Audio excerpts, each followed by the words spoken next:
Aquí comienza el noticiero de la Arquidiócesis de Bogotá.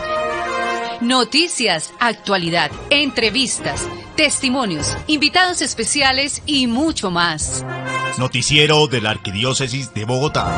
La acción de la Iglesia Católica en la ciudad. Muy buenos días, amigos de Radio María. Desde la Oficina Arquidiocesana de Comunicaciones de la Arquidiócesis de Bogotá, los saludamos en este sábado 8 de mayo con toda la actividad, las noticias, el quehacer de nuestra iglesia en la ciudad de Bogotá. Como todos los sábados, queremos siempre llevarles a ustedes una noticia de una iglesia misionera, una iglesia viva, una iglesia comprometida, una iglesia que también siente con las necesidades propias de la ciudad, especialmente en estos tiempos difíciles, tensos, pero donde nunca perdemos la esperanza. Está todo el equipo de comunicaciones de nuestra oficina. Saluda a Doris Hernández, bienvenida a el noticiero de la Arquidiócesis. Buenos días, Padre, buenos días a todos los oyentes, a todas las personas que nos siguen por las redes sociales de la Arquidiócesis, también de Radio María, a nuestros invitados especiales, también un saludo especial. Bueno, y hoy con una semana muy dura para nuestro país, pero llenos de esperanza, llenos en la confianza de nuestro Señor, que vendrán días mejores y pues unidos todos en oración. Tenemos muchas noticias hoy en nuestro noticiero, Padre. Muy bien. Y saludo también a Nicolás Ruiz, nuestro encargado de redes sociales y productor de este programa. Nicolás, buenos días. Buenos días, Padre Rafael, buenos días a todos nuestros invitados aquí en la mesa de trabajo y por supuesto a todos nuestros oyentes que nos escuchan en Radio María y también en nuestras redes sociales, Padre. Muy bien, antes de saludar a nuestros invitados, pues contémosle a nuestros oyentes que ya no está con nosotros Aglaya Alvarado, que estuvo hasta el sábado pasado, ha recibido felizmente su pensión de jubilación y debe estar ahora en su casa tranquila, sin afanes y sin los agites de la vida laboral. La saludamos desde aquí y le agradecemos la compañía que nos hizo por muchos años, no solamente en el noticiero, sino en la Arquidiócesis de Bogotá, especialmente en el periódico El Catolicismo. Como siempre, tenemos invitados de primer orden. En primer lugar, Andrea Milena Arévalo, trabajadora social de la Oficina para el Buen Trato, que más adelante nos ilustrará sobre un tema nuevo de esta oficina. Andrea Milena, buenos días. Bienvenida al noticiero de la Arquidiócesis de Bogotá. Buenos días, Padre Rafael, y muchas gracias siempre al equipo de comunicaciones de la Arquidiócesis que nos tienen en cuenta para estas noticias tan importantes. Bueno, bienvenida. Y nos acompaña también el Padre William Eduardo Castro Solano, párroco de Nuestra Señora de Torcoroma. Padre William, qué gusto tenerlo entre nosotros. Muchas gracias por la invitación que nos hacen en este mes de mayo, mes de la Santísima Virgen, y sobre todo pues para que también toda la arquidiócesis conozca un poco más de cerca que hay una serie de advocaciones marianas en nuestra arquidiócesis que hacen que seamos una iglesia particular muy mariana, ¿no? Dios los bendiga por esta invitación. Bueno, bienvenida. Doris. Y Padre, entonces, si desea, iniciamos con su editorial, con su reflexión. Muy bien, muchas gracias. Quiero en esta mañana referirme brevemente a dos comunicados que ha generado la Iglesia en esta semana, teniendo en cuenta la situación social tan difícil que estamos pasando. En primer lugar, hubo una comunicación hace un par de días donde los obispos, la Conferencia Episcopal, hace una serie de invitaciones, de propuestas para que todos los que estamos involucrados en la suerte de este país las tengamos en cuenta. Es muy importante que en estas situaciones de agitación social, de tensión, no perdamos de vista las claves de una solución que valga para todos. En el primer comunicado, los señores obispos nos hablan de que cualquier solución debe pasar por el servicio a la dignidad de la persona humana y al servicio del bien común. En segundo lugar, nos dicen que es importante que todos tomemos conciencia de la gravedad del momento que estamos viviendo. No se pueden seguir aplazando soluciones que vienen siendo reclamadas hace tanto tiempo en tantos órdenes de la vida nacional. En tercer lugar, los señores obispos han dicho que es importante sentarnos a dialogar.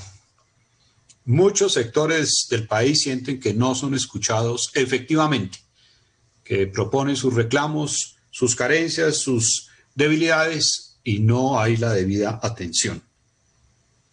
También, dicen los señores obispos, invitan al Congreso para que cualquier proyecto, especialmente tributario, que se presente para legislar sobre el mismo debe hacerse con responsabilidad y transparencia, por el bien común, por la equidad social y la justicia. Ese ha sido un reclamo que se hace para que todas las nuevas leyes que afectan a la población en general sean discutidas con transparencia. Y los señores obispos también invitan a los gobernantes y a las organizaciones sociales y políticas a que las soluciones que se propongan piensen en temas como la economía solidaria, la solidaridad, la inversión social, el aspecto ético de la economía, la austeridad en el gasto público, tanto dinero del Estado que se despilfarra mal gastado o por la corrupción. Alguien ha dicho que a este país no le falta dinero, sino que falta que sea administrado correctamente. Y también, dicen los señores obispos, cualquier reforma debe pensarse oportunamente. Hay cosas que tienen su tiempo y hay otras cosas que no son del momento. En una situación como la de la pandemia, pensar en exigir más tributos a la población puede ser una cosa absolutamente absurda y que no tiene ninguna razón de ser. Y el miércoles, los señores obispos hacen un énfasis para que la violencia no sea la que dirija la que domine, la que se tome esta inquietud social. Reconocen que la protesta pacífica es un derecho y una alternativa válida. Pero ni la violencia, ni el vandalismo, ni las agresiones, ni el abuso de la fuerza, ni el caos social, dicen los señores obispos, solucionan nada. Si estamos con muchas necesidades, nada se soluciona destruyendo, ni lo particular, ni lo público, ni a las personas, ni a las instituciones. Entonces hicieron un llamado a que se detenga, dicen ellos, la espiral de la violencia y el círculo de muerte que se está impulsando. Como siempre, y en eso debemos ser claros, la Iglesia llama a una reconciliación nacional y hacia la paz. Y la Iglesia, lo ha dicho el señor arzobispo de Bogotá, está haciendo muchas tareas de encuentro en silencio, de invitar a las partes a encontrarse, a dialogar, a buscar el diálogo social que propone en Fratelli Tutti el Santo Padre, el Papa Francisco. Y en ese comunicado también nos invitaron a que ayer se hubiera hecho un momento de oración fuerte, siendo viernes, día del Sagrado Corazón. De manera que desde este noticiero de la Arquidiócesis de Bogotá queremos invitarlos a todos a que pensemos de qué manera cada uno puede aportar para que nuestra sociedad sea una sociedad que dialoga, que se encuentra, que se entiende, que cada uno también tiene algo que aportar para mejorar la situación de todos. Hay una tentación de escondernos, hay una tentación de huir, hay una tentación también de la violencia. Ninguna de esas reacciones va a producir la solución.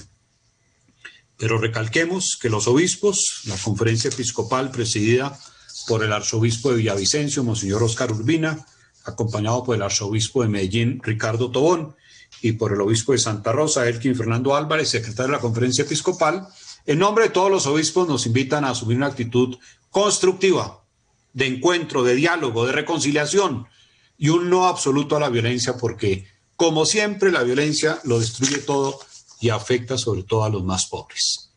Pidámosle a Dios que nos dé a todos sabiduría para que entre todos construyamos una situación mejor para toda la sociedad.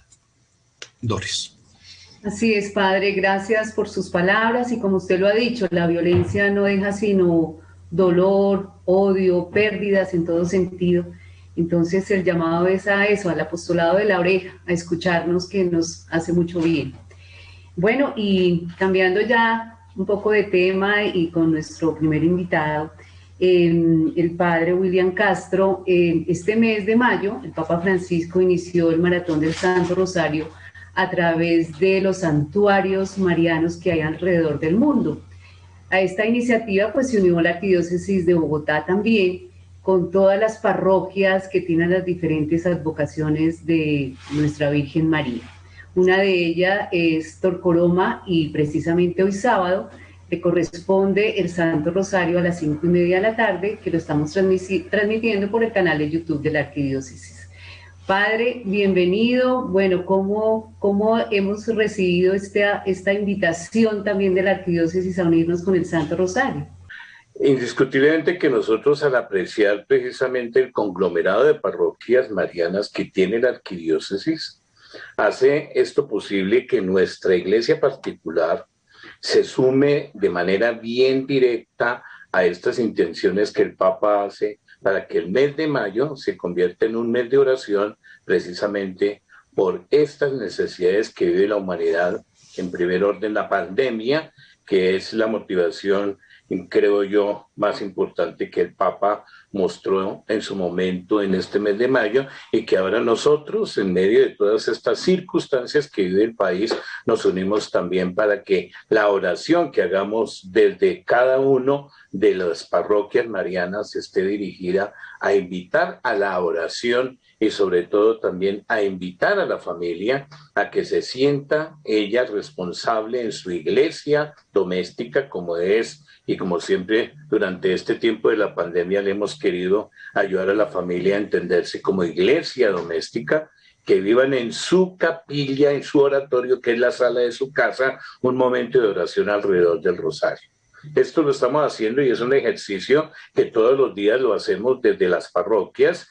En este caso muy puntual, desde esta parroquia que es mariana, es una advocación que es un tanto o es poco conocida, pero sin embargo es una advocación que viene de los tiempos precisamente de la conquista aquí en Colombia, 1711 más o menos, y viene de un lugar muy especial que es Santander, en Ocaña. Y aquí es donde nosotros le estamos inculcando a la gente que la Inmaculada Concepción, al aparecerse siempre, nos está recordando cuán importante es que nosotros escuchemos siempre la voz de su Hijo, que es lo que queremos hacer con la advocación y también con la meditación mariana. Que la meditación mariana no es para absolutizarla a ella, sino para ayudarnos a centrar en lo más importante que ella nos ha entregado, precisamente su Hijo Jesucristo. Y esto es lo que hacemos durante este mes también aquí desde la parroquia. Padre William, ahora estaba haciendo memoria, usted ha tenido el privilegio de estar en esa parroquia, estuvo también Nuestra Señora de Lourdes, ¿no? Magnífico, sí. Largo tiempo. ¿Cuánto estuvo en Lourdes? ¿Como 9 años? No, monseñor, 13 años estuve. 13 años. 13. Emblemática en Bogotá. O sea que usted ha tenido oportunidad de fomentar la devoción mariana con mucha continuidad. ¿Cuáles han sido como sus claves para fomentar la devoción mariana entre la gente? A ver, una de las claves la tengo aquí cercana, que es esa carta encíclica de San Pablo VI, la Mense Mayo, que atribuye de manera, digámoslo así, impresionante lo bello de este mes de mayo, de la Santísima Virgen. Literalmente, leo en uno de sus apartes, el mes de mayo es el mes en el que los templos y en las casas particulares sube a María desde el corazón de los cristianos el más ferviente y afectuoso homenaje de su corazón y de su veneración. Y es también el mes en el que desde su trono descienden hasta nosotros los dones más generosos y abundantes de la divina misericordia. Así es, donde nosotros le encontramos mucho sentido precisamente, y siempre he procurado yo, donde he estado, como bien lo anota Monseñor, he procurado yo que donde esté el rosario se asuma en la vida de la familia. La parroquia le da ejemplo, pero el ideal es que cada familia que pertenece a la parroquia entienda la importancia de orar en familia, porque lo preocupante es que cuando una familia no tiene una espiritualidad tan definida, tan clara como personas de fe, lo triste es que vamos nosotros asistiendo a algo que podemos llegar a verlo en las generaciones siguientes, que son generaciones que resultan con mucha apatía, con mucho recelo y mucho distanciamiento de todas estas verdades espirituales. Y es donde uno llega a decir con conocimiento de causa que detrás del pecado va la penitencia. Y si nuestro pecado es de omisión, en esa parte de responsabilidad espiritual para con estas generaciones, con los hijos, con los nietos y nosotros los adultos, omitimos esta responsabilidad, el pecado es de omisión que genera después las consecuencias, que es, les repito, ese distanciamiento de los jóvenes, de los niños, de una vida espiritual como bien llevadita, ¿no? A mí me parece, sin embargo, Padre William, que estamos en una buena época del rosario. Me parece que inclusive entre los jóvenes hoy en día ha vuelto a tomar una especial fuerza el rezo del Santo Rosario. Sí, es bastante curioso. Aquí tenemos un grupo que es el grupo Patá, que es como usted y yo lo sabemos, que son grupos que van saliendo de la espiritualidad de Emaús, del interés de Emaús por formar jóvenes y niños, y Patá es uno de los grupos que uno realmente ve como jóvenes que son de tipo universitario, muchos de ellos, o la gran mayoría de jóvenes que van terminando sus colegios y piden que se les permita el espacio para ellos hacer precisamente sus jornadas de oración en torno también al Santo Rosario, y es donde uno se da cuenta que efectivamente hoy hay un hambre enorme precisamente de esa parte espiritual, y los jóvenes han estado mostrándola y siendo ejemplo para, me atrevo a decirlo, que hasta para los mismos hogares de ellos, ¿no? Porque son jóvenes que de pronto han encontrado en jóvenes de su misma edad un poco de eco a lo que sienten interiormente, y ese vacío que sienten y lo han llenado, y eso ha ayudado a que sus mismas familias de pronto recapaciten y se den cuenta que lo que ellos no brindaron en su hogar, de pronto, afortunadamente, ellos lo están encontrando en este tipo de grupos con los cuales están asociados, ¿no? Qué bueno. Esto merece una canción, ¿o no, Padre William? Perfecto. Pongámosle música porque Nicolás también nos trajo hoy un grupo que se llama Son by Far. ¿Cómo es el nombre? Eso está como... Sí, señor. El grupo que tenemos hoy invitado para el programa de hoy es Son by Four. Es un grupo puertorriqueño. Ellos fueron bastante famosos, lo son bastante famosos, con una canción que sacaron hace mucho tiempo que se llamaba A Puro Dolor. Esa canción era un pop romántico, pero pues ya después dedicaron su vida a la música católica. Así que ellos tienen ritmos como salsa, baladas, merengue. Escuchémoslo con su canción Católico Soy. Si me preguntan, si me critican, si alguien me pide que abandone a mi familia, es que me hago buen sentimiento. No me imagino a mi Jesús obrar así.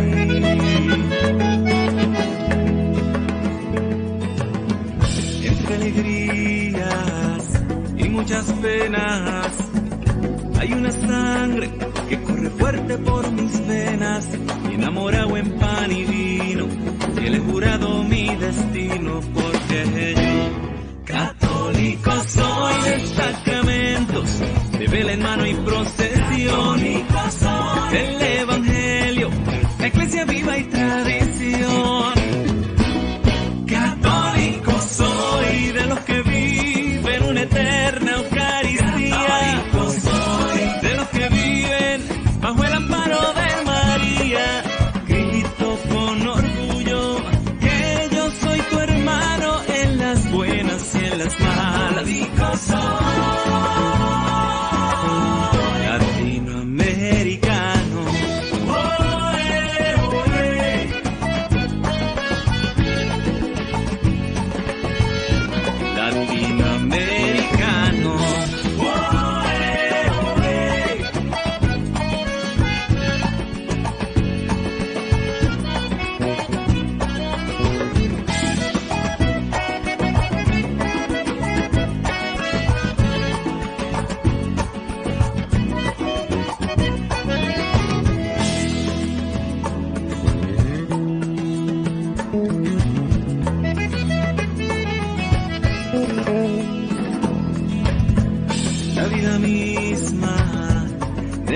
Pueblos, ese tesoro que me dejaron los abuelos, será la herencia de mis hijos, mientras en mí resuene el grito, porque yo católico soy de sacramentos, de vela en mano y procesión, del evangelio, la iglesia viva y tradición.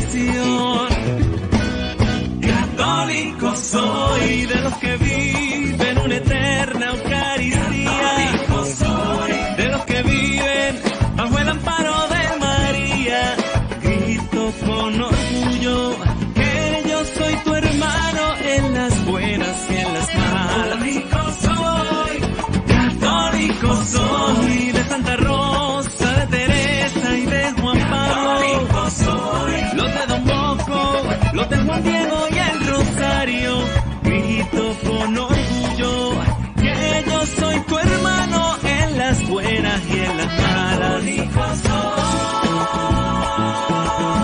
Latinoamericano.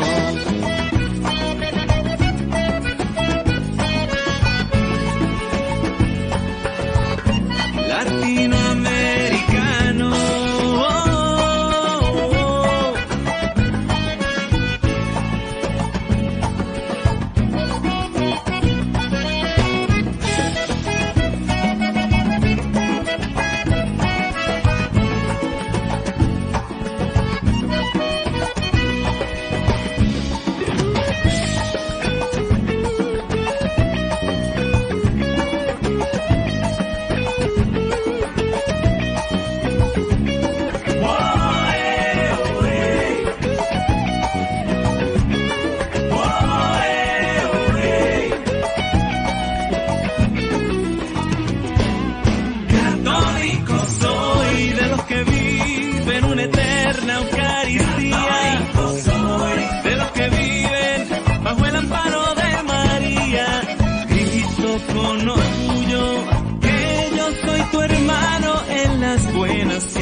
Cantan con los mexicanos, también en Chile, Guatemala y Brasil. Cantan con los peruanos, en Ecuador, en Paraguay y en Uruguay. Los boricua y los haitianos, Nicaragua, Argentina y Honduras, Cuba y los dominicanos. En Bolivia, Venezuela y Panamá cantan con Colombia. Católico soy, latinoamericano.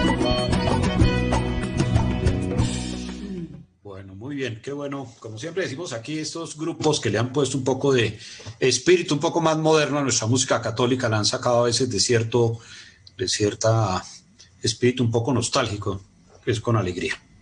Bueno, una segunda parte con el padre William, no queremos demorarlo demasiado, pero sí queremos aprovechar aquí su presencia. Padre William, no le hemos preguntado un poco de su historia como sacerdote en la arquidiócesis. Échenos una nota biográfica suya, porque son muchos años ya de servicio en la arquidiócesis, ¿no?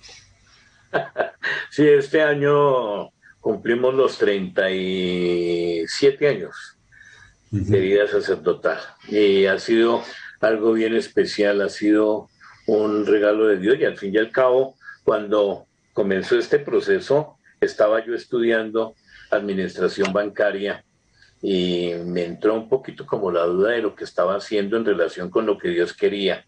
Y es por eso que en un momento dado y aprovechando una sesión del seminario, me acerqué yo al seminario en medio de todo, porque eso fue un sábado, me acuerdo muy bien, y el viernes había intentado ir a los franciscanos, pero en esa época estaban en el arreglo de la infraestructura vial hacia la 170, y no hubo manera de pasar por ahí, y me dio la frustración más grande. Cogí un bus y me monté, y el bus me llevó por la 7ª, y cuando vi esa casa tan grande, ahí me bajé y me encontré con Alfredo Botero. Y Alfredo Botero entonces ahí me recibió, me habló y le dije, pues mire, es que yo tengo como cierto tipo de dudas, yo estoy haciendo esto y esto, mañana tengo que firmar un contrato. Y Alfredo me dijo inmediatamente, mire, decida delante de Dios, colóquese delante de Dios, Él es el único que le puede iluminar, porque si usted le pide la opinión a otros, de pronto lo que hacen es como que desubicarlo más. Pídale a mi Dios, y si usted decide algo, lo espero mañana, porque el seminario ingresa mañana. Miren ustedes cómo fue lo particular del hecho, que en todo caso, cuando llego yo a mi casa, me encierro en mi habitación, y yo no quería hablar con nadie, se entró mi papá y me dice, ¿usted le pasa algo? Le dije, papá, estoy en esta, mire, lo peor que puede haber en la vida es una persona insegura en su profesión. Si usted decide que esto que está haciendo no es lo suyo, inmediatamente póngase en la tarea de entrar a clarificar su vida. Haga lo que tenga que hacer, que yo lo apoyo. Y en ese momento entonces le dije a mi mamá, y mi mamá dijo que no. no se me va por allá. ¿Pero por qué? Porque ya tenía ella el antecedente que cuando yo estuve en el seminario menor, cuando funcionaba en la octava con 100, yo no quise seguir porque vi que la educación que recibía ahí no era indiscutiblemente distinta a la que podía recibir en otro colegio, y sí estaban llevando, o me estaba llevando yo, un rubro importante de la economía familiar por el seminario, mientras que mis hermanos no. Y entonces dije, no, si mi Dios me necesita, me coge de donde esté. Y por eso ella, que tenía esa angustia de saber que si yo me entraba al seminario, iba a ser otro momento de frustración para ella. Entonces dijo, no. Entonces mi papá le dijo a ella, mire, nosotros dos ya hicimos nuestro camino, deje que él escoja lo que él tiene que escoger para realizarse en la vida. No vamos a estorbarle. Me dijo él, vaya, que yo lo apoyo en todo. Entonces me dijo, eso sí, sea un buen seminarista para que sea un buen sacerdote. Punto. Y entré al seminario y lo primero que me dije yo interiormente es permitir que el seminario me forme, que el seminario coja y haga de mí lo que el seminario necesita que sea yo para la iglesia. Y por eso después ya estoy aquí. Qué bueno. Qué historia tan bonita y tan edificante. Dios se vale de muchas cosas. De pronto se vale hasta de un paro de estos para que muchos jóvenes pregunten si realmente no están en una vía equivocada. Padre William, finalmente, unas actividades sugeridas para este mes de mayo de la Virgen María. En el mes de mayo, nosotros, por ejemplo, yo le estoy hablando de la parroquia de Torcoroma, en orden a toda esta cantidad de situaciones que se están dando. Indiscutiblemente que lo primero es, nosotros todos los días tenemos jornada de oración en la mañana, a mediodía y en la tarde con el Santo Rosario. Los días viernes tenemos la hora santa, precisamente invitando a orar por estas necesidades. Y estamos nosotros, por ejemplo, ayer viernes tuvimos lo que fue la jornada de intronización del Sagrado Corazón en los hogares, que esto es algo que nosotros tenemos que procurar hacer que la gente retome, porque la espiritualidad de familia hoy más que nunca se necesita, ya que si ustedes bien anotan y tuvieron un poquito como digamos así, les llegó a ustedes el sonzón de cómo muchas familias en la misma pandemia se iban fracturando, porque no estaban acostumbradas a convivir juntos, estaban acostumbradas precisamente a que la casa era como el hotel y cada uno llegaba a la hora que quisiera, pero no había un momento de entrega o de encuentro familiar, y esto registró una cantidad de situaciones intolerantes en la relación de esposos, en la relación de padres e hijos, en la relación de hermanos, lo cual lleva a que precisamente se esté entonces mostrando la necesidad de volverse a encontrar juntos, y qué mejor manera que para la oración, comenzando por ahí. Entonces, por eso se está trabajando en ese orden de ideas, ayudando a la gente y procurando también que la gente misma se abra un poco a la realidad que estamos teniendo para hablar de estos casos en que por pérdida de trabajo, por pérdida de ingresos, hay gente que sufre mucho,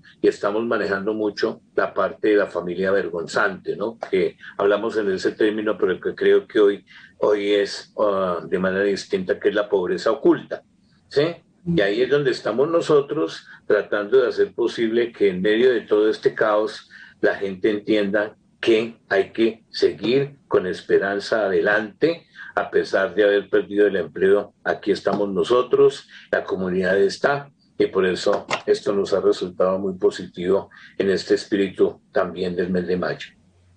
Sí, padre. William, pues muchas gracias, le agradecemos su participación y desde luego seguiremos sus sugerencias para este mes de mayo, de manera que les deseamos mucho éxito en este mes y nos encanta haberlo tenido entre nosotros. Dios los bendiga a todos y adelante con este programa, que esto, creo que mi mamá es una fan de ustedes, entonces espero que se emocione cuando me vea ahí hablando con ustedes, ¿no? Eso esperamos. Muchas gracias. Bueno. Nos conectaremos entonces desde su parroquia, padre, para seguir Perfecto. el Santo Rosario. Perfecto. Dios los bendiga a todos. Bueno, Gracias. feliz día. Muy bien, Doris, continúe usted. Sí, padre, pues viene ahora una entrevista. Estuvo con nosotros María Inés Espinosa Calle, ella es la directora ejecutiva de ACN Colombia, Ayuda a la Iglesia que Sufre, que precisamente a finales del mes pasado se presentó un informe ante el Vaticano y ante varios países del mundo, incluido Colombia, sobre la violación a una libertad religiosa, la libertad religiosa en los diferentes países. Pues las cifras han sido realmente contundentes. Por ejemplo, decía el informe que alrededor del 67% de la población mundial, más o menos unos 5.200 millones de personas, viven en países donde se producen pues graves violaciones de la libertad religiosa.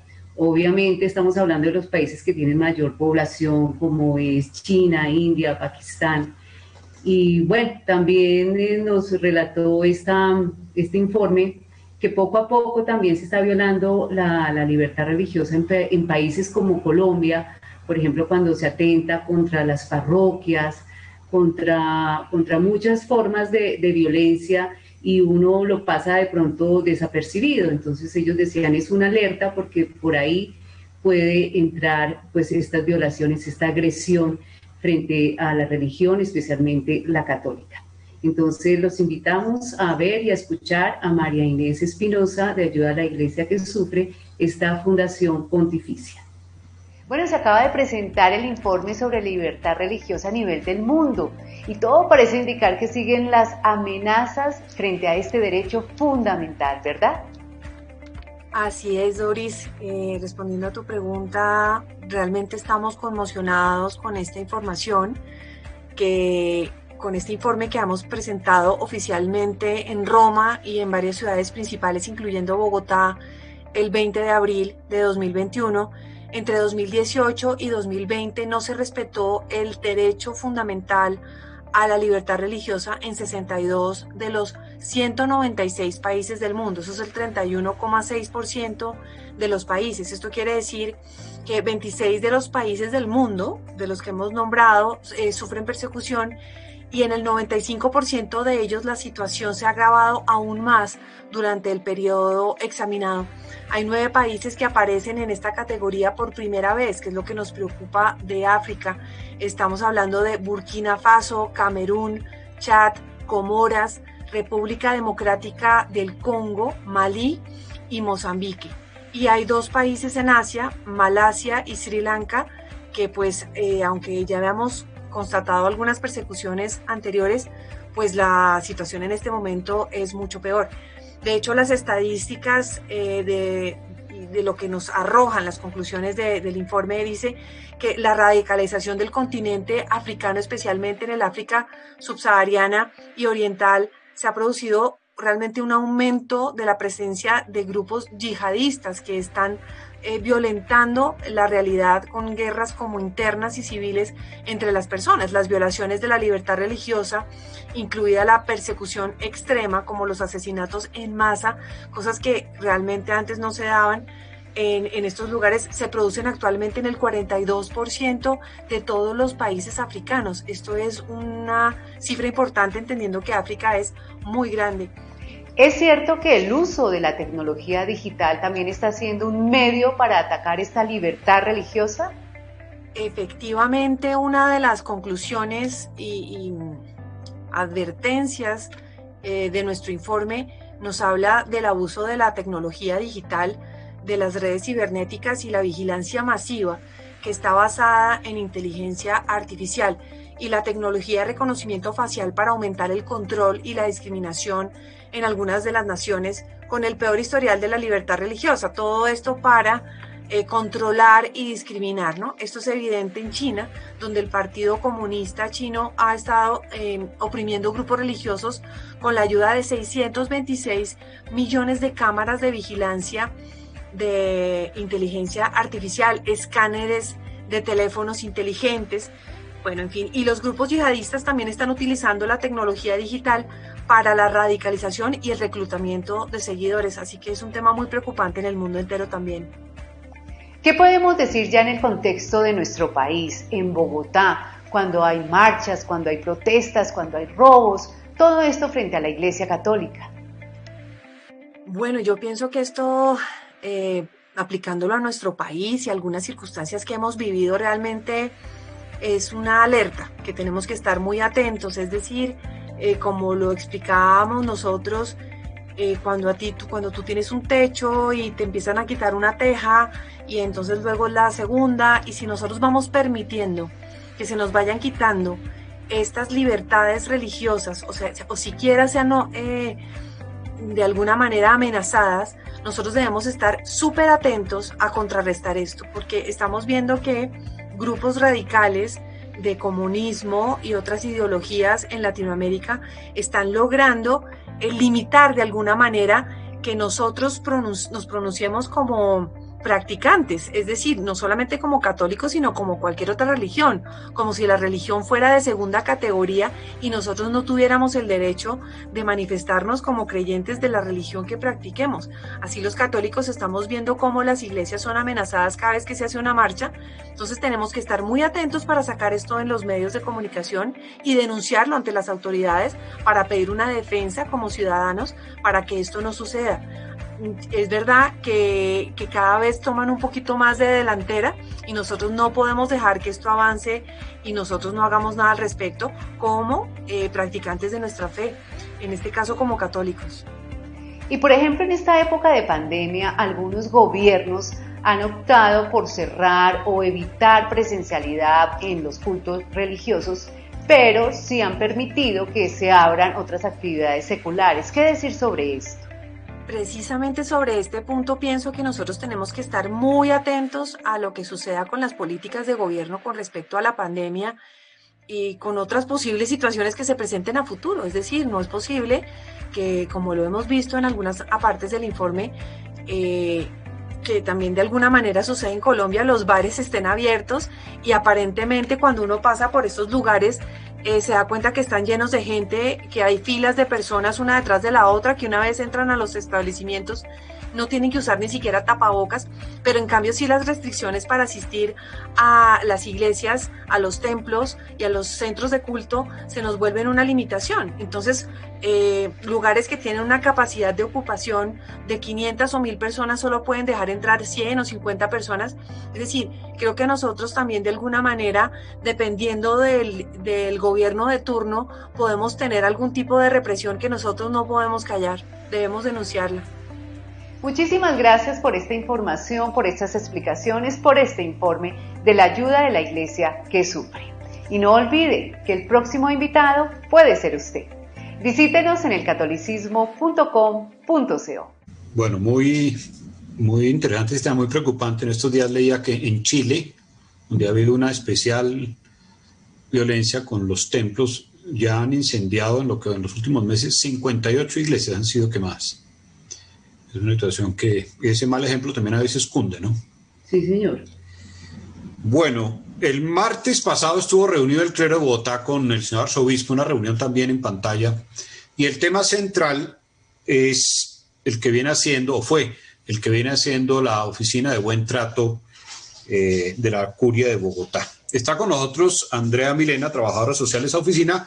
Yo quisiera, además de saludar a Andrea de nuevo, que nos explicara dos cositas así para presentarme. ¿Qué hace esa oficina? Y segundo, ¿qué fue lo que se presentó este martes ante todo el clero? Andrea Milena, bienvenida.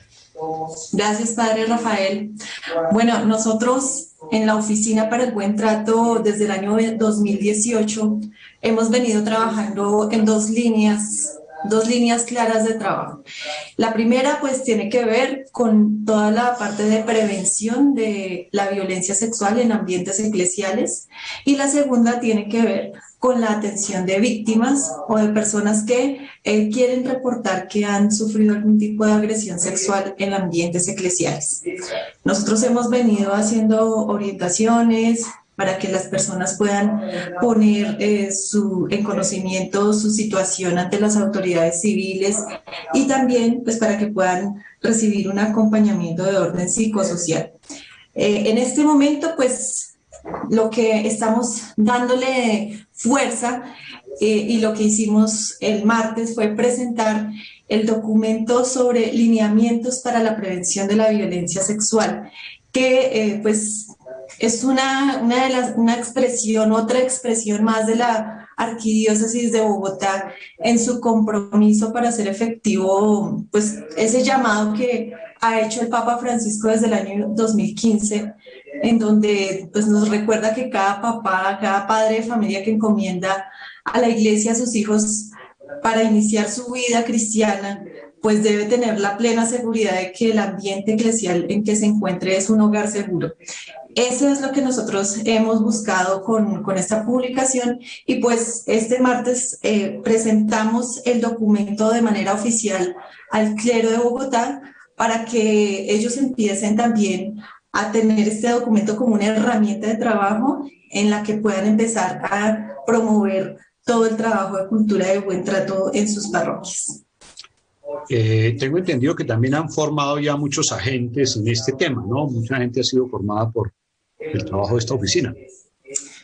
Sí, padre, pues nosotros desde el año 2019 comenzamos un curso virtual que se llama Entornos Protectores y que hacemos a través del campus virtual de la Unimonserrate, y con ellos hemos podido capacitar a más de 2.000 personas sobre este tema. Nuestro interés fundamentalmente ha sido en el ámbito de la prevención, es informar a las personas y digamos que crear una conciencia en donde la prevención es una responsabilidad de todos. Todos podemos colaborar para que los ambientes eclesiales sean seguros y protectores. Este libro que presento aquí en la pantalla fue el que fue entregado al clero. ¿Este manual o esta herramienta es exclusivamente para el clero o ha sido entregado también a otras instituciones y personas?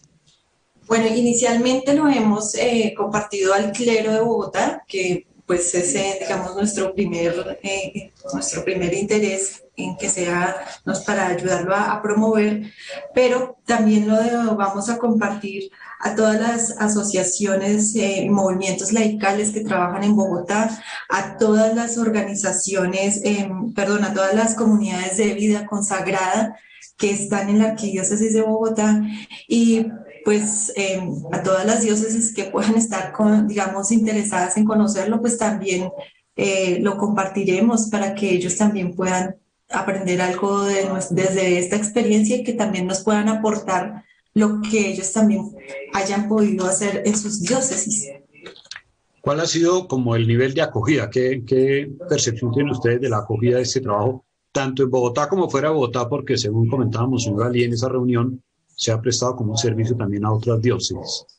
Sí, bueno, en este momento acabamos de presentar el libro y ahí ya tenemos varias solicitudes para seguir presentándolo en otros espacios, como les digo, por ejemplo, en colegios, en otros escenarios como comunidades religiosas, y lo que estamos buscando es que el documento pues sea socializado y a través de una charla y una presentación que pueda ofrecerles más herramientas de aplicación del documento.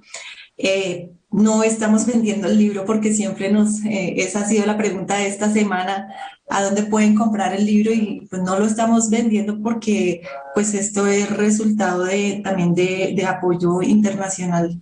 Entonces, la idea es que todos se puedan vincular cuando soliciten o necesiten una charla y que necesiten estos documentos. Con mucho gusto estamos programando esas reuniones con todas las organizaciones de la arquidiócesis y allí estaremos ayudándoles a implementar el documento. Andrea Milena, ustedes han trabajado también con niños, o sea, han llevado esa formación también a niños. En esa temporada Clown, que ustedes subieron en varias parroquias de Bogotá, ¿cómo fue esa experiencia con los niños particularmente? Sí, el trabajo de Clown hace parte de estas estrategias de prevención, específicamente de sensibilización y de información a los niños para que ellos puedan protegerse a sí mismos de cualquier forma de violencia y especialmente de la violencia sexual. Entonces, lo que nosotros hemos intentado recoger con el documento es todas estas experiencias que hemos hecho en prevención, fundamentarlas desde el marco de la ética del cuidado y orientarlas para que todos los ambientes eclesiales puedan implementarlas.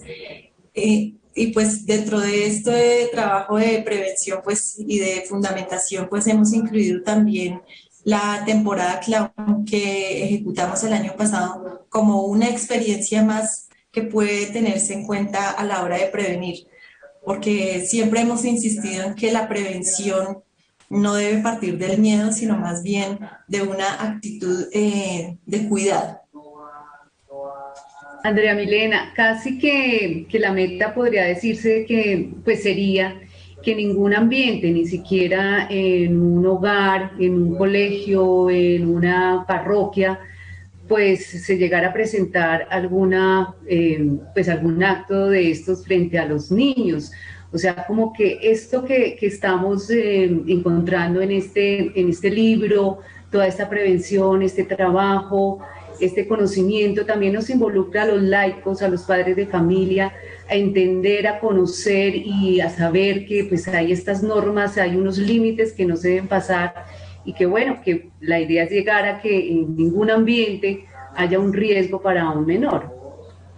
Sí, efectivamente digamos, las experiencias, por ejemplo, en Estados Unidos, en Alemania y en otros países como Chile, en donde han venido implementando protocolos de prevención y protocolos claros para actuar en los momentos en que se identifica un caso, pues han permitido demostrar que efectivamente los casos disminuyen significativamente, al punto que pues en algunos momentos es casi nula la ocurrencia de estos hechos, pero debe ser un trabajo permanente, debe ser un trabajo sistemático y que sea un eje transversal en la acción evangelizadora de la Iglesia. Yo creo que eso es fundamental.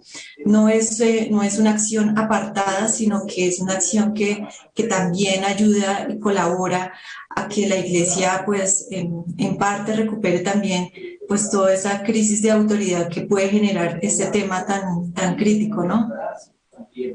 Y que es un tema, según decíamos, señor Ali, también muy extendido en la sociedad, ¿no? Es también como creo yo, un aporte para que en toda la sociedad colombiana estos temas del respeto hacia los niños, adolescentes, personas vulnerables, sea de verdad un hecho que se da, no una teoría. Y creo que también la Iglesia aporta también con estas campañas de cultura del buen trato en todas las circunstancias de la vida. Entre otras cosas, parece que la pandemia exacerbó eso un poquito, ¿no? En muchos ambientes familiares la violencia intrafamiliar ha sido creciente, ¿no? Sí, los estudios demuestran que en la época de pandemia pues la violencia intrafamiliar y los abusos sexuales pues se han incrementado, pero yo quisiera recordar que este documento, eso nos permite entender, ¿no? Primero, que la violencia sexual es un problema de salud pública, es un problema de la sociedad. Y segundo, pues que toda la prevención que se adelanta en los ambientes eclesiales también tiene esa motivación, ¿no?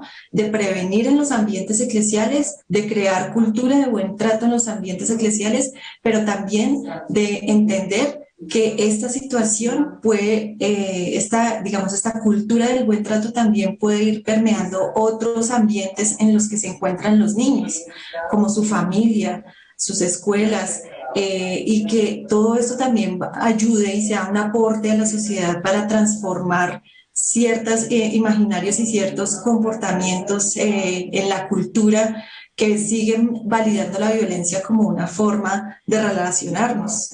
Eso es lo que queremos, ¿no? Entonces, proyectarnos al interior a una cultura de buen trato, pero también que eso también vaya permeando otros escenarios de la sociedad y que nosotros también como iglesia también podamos vincularnos a otras iniciativas que están en la sociedad interesadas también en el cuidado de los niños. Bueno, pues un tema de la mayor importancia y nos parece importante tener aquí la voz de esta oficina, como la hemos tenido en otras ocasiones, y pues, desde luego hacernos voceros de todo este trabajo que se hace de la Curia para que este tema quede absolutamente claro y bien tratado en toda nuestra arquidiócesis. Andrea Milena, mil gracias por estar con nosotros y este noticiero está siempre abierto a las propuestas de la Oficina del Buen Trato. Sí, Padre Rafael, yo siempre les agradezco mucho a usted y a todo el equipo de la Oficina de Comunicaciones por darnos estos espacios y esperamos que este documento pues pueda ayudarles a todos los ambientes para que podamos seguir promoviendo ambientes eclesiales seguros y que sobre todo que podamos aportar sobre todo en estos momentos de crisis en nuestro país, que esto también nos pueda ayudar también a recordar que ante todo necesitamos una ética del cuidado, ¿no? Esto también nos puede ayudar, puede ser un granito de arena en este momento de crisis en nuestro país. Bueno, pues muchas gracias, Andrea Milena. Muchas gracias, padre.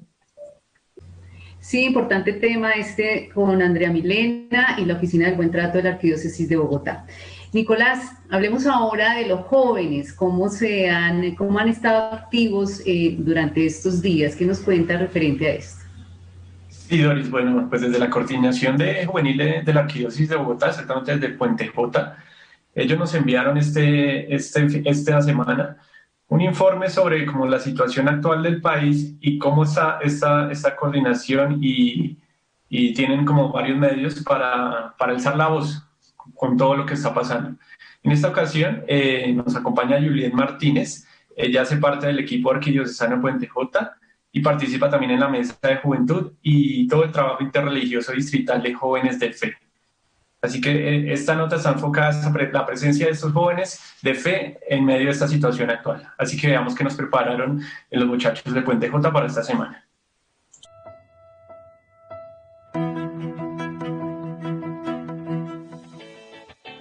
Y con estas realidades, ¿qué hace Puente J en Bogotá? Desde el año 2018 venimos siendo parte de la Mesa Distrital Interreligiosa de Jóvenes.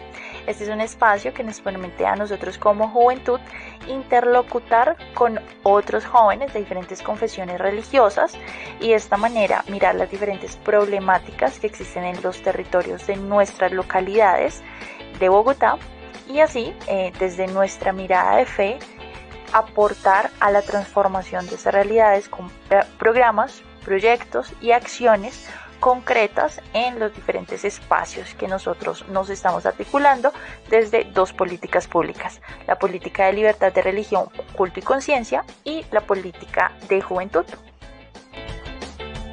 Y ante la situación que en este momento está viviendo nuestro país, por supuesto Bogotá, de pobreza, desempleo, desigualdad, nosotros como mesa interreligiosa, como jóvenes de fe, quisimos salir a las calles con un mensaje distinto. Nuestro lema es: se metieron con la generación que vence el mal.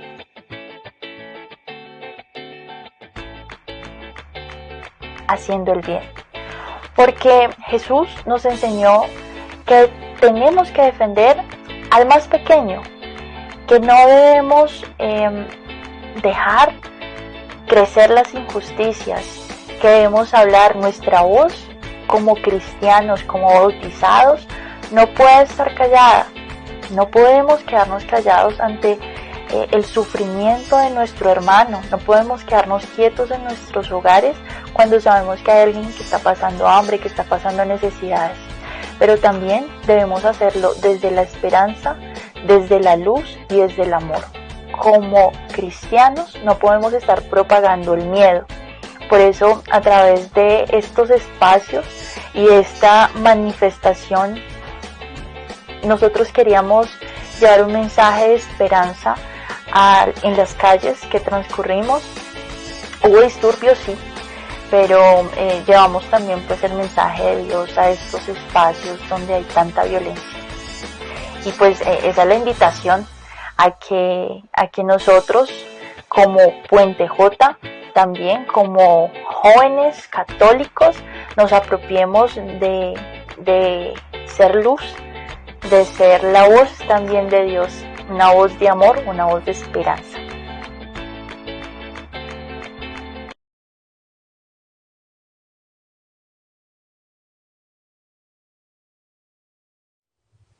Y también en la arquidiócesis estamos con un aniversario muy importante. No queremos dejar pasar esta fecha porque hoy, hace 20 años, comenzó a funcionar una institución importantísima. Doris, ¿cuál es?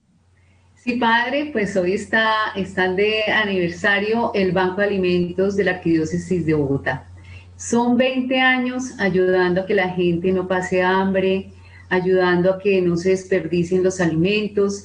Y como nos cuenta a continuación el padre Daniel Saldarriaga, pues fue una idea en el año 2000 del cardenal Pedro Rubiano, quien dijo que que es mejor crear una caridad con imaginación, y así fue naciendo pues el Banco de Alimentos.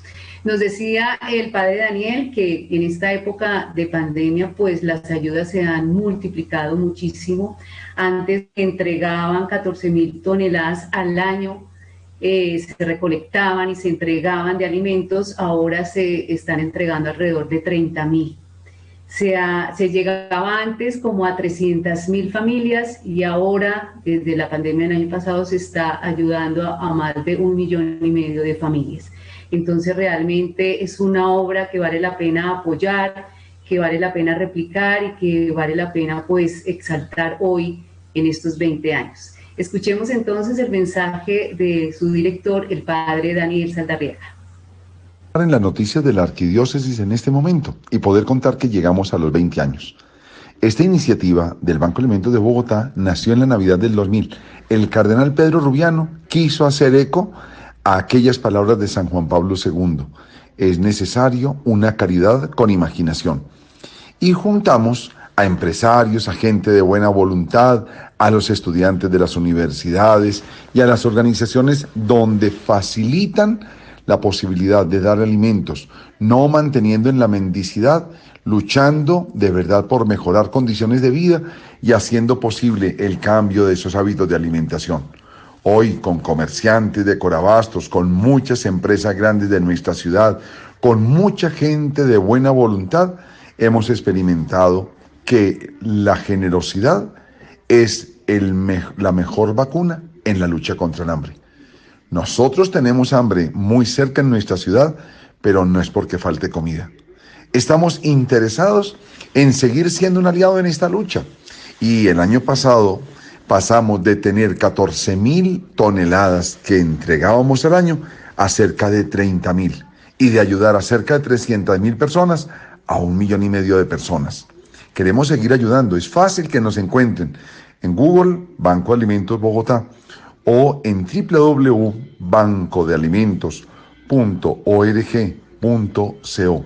Aquí es fácil donar. Necesitamos seguir haciendo posible la solidaridad. Monseñor Luis José Rueda Aparicio, nuestro arzobispo, dice que el Banco de Alimentos es una página viva del Evangelio, porque hoy dar de comer no es algo bonito que somos capaces de hacer, es una obligación y una tarea. Nuestra ciudad tiene gente con hambre. Nuestra patria tiene gente con hambre.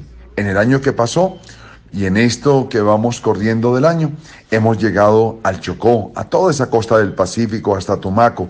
Hemos logrado llegar a Ipiales y a Pasto. Hemos bajado hasta el Amazonas. Subimos hasta la Guajira, por toda la costa atlántica. Hemos estado por el interior del país, por los llanos, bajando por el Caquetá, San Vicente del Caguán, San José del Guaviare. Queremos ir por el Casanare. Necesitamos la solidaridad de ustedes. En la arquidiócesis, el Banco de Alimentos es una obra que cubre toda la ciudad, que llega a los municipios cercanos en Cundinamarca y que va por toda la geografía de Colombia. No dejemos que haya comida que se vaya a la basura. Los comerciantes de Corabastos son hoy un gran ejemplo. En el año que pasó, ellos solamente entregaron 4 millones de kilos de producto. Sigamos en este año de San José haciendo posible el milagro de la multiplicación de los panes y los peces en la lucha contra el hambre. Sociedad. Bueno, creo que se nos acabó el tiempo, entonces no nos vayamos, Nicolás, sin una segunda canción de su grupo invitado que me pareció muy alegre y muy diferente y vale la pena tenerlo aquí. Sí, señor. Son solo hombres. Sí, sí. ¿Cómo? Son solo hombres, son cuatro más cuatro caballeros, cantándole a Dios. Muy bien. Señor, y están de estreno, que esta canción es nueva. Así que los dejamos con su canción Tu Voluntad de Son by Four. Un bendecido sábado para todos. Muchas gracias. A todos un feliz fin de semana y que Dios nos traiga paz en nuestro país. Así es.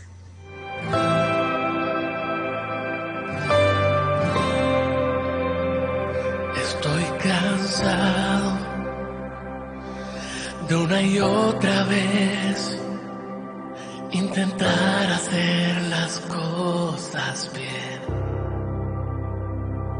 Entre tantas distracciones, solo quiero agradar tu corazón. He malgastado demasiado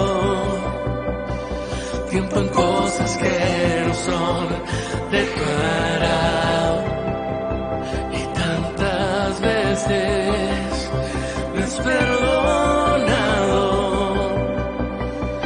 y aún así esperas por mí, y aún así esperas por mí, aún así esperas por mí. Tu voluntad es todo lo que quiero hacer, tu voluntad, agradarte, Señor. Tu voluntad, hasta alcanzar la santidad, es todo lo que anhelo hacer. Quiero permanecer viviendo en tu voluntad, viviendo en tu voluntad.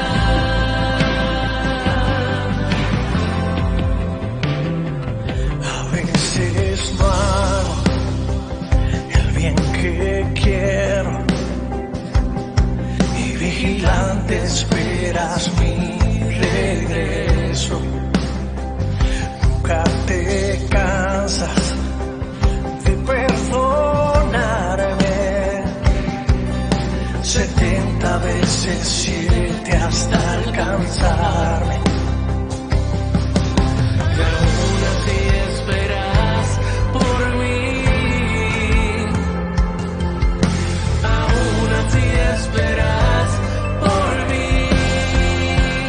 Tu voluntad es todo lo que quiero hacer, tu voluntad, agradarte, Señor. Tu voluntad, hasta alcanzar la santidad, es todo lo que anhelo hacer. Quiero permanecer viviendo en tu voluntad, viviendo en tu voluntad.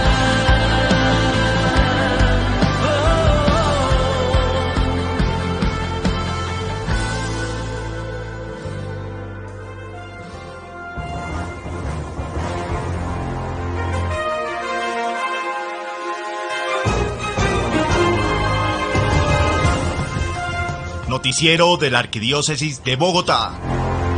La acción de la Iglesia Católica en la ciudad.